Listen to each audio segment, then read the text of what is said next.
Yeah, it's a good question. I think it depends upon which Catholic ideology you pick up. I mean, we hope actually that we're embracing a pretty broad part of the Catholic ideological spectrum, from conservative to liberal. We hope that all those kinds of Catholics will read it and argue with it. I mean, there's plenty to debate in this book, and there's plenty of different ways to do Catholic theology.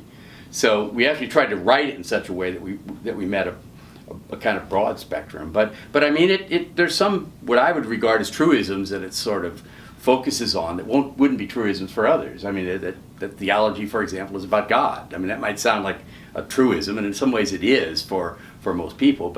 But sometimes theologians don't proceed that way. They act like it's really about something else. It depends on what your something else is that drives your theology, and that's not the case with ours.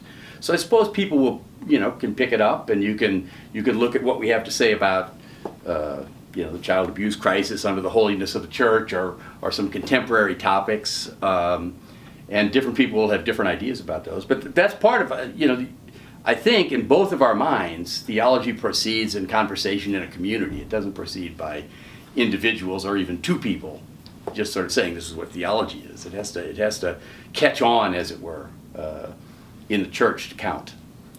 I mean, I suppose that one thing we're trying to do in the book is not simply to map ourselves onto an ideological spectrum, but maybe even to question the idea that there is one spectrum upon which you can locate any Catholic theology, right? And so I think that some people will find the book intolerably progressive. Other people will think it's retrograde in the extreme.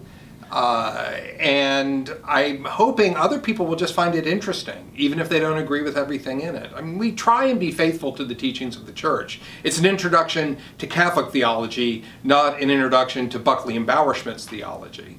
But Buckley and Bauerschmidt certainly have their own take on Catholic theology, and so it's not simply a repetition of what's in the Catechism, though it takes what's in the Catechism into account, and in a certain sense takes that as the norm upon which we are introducing variations.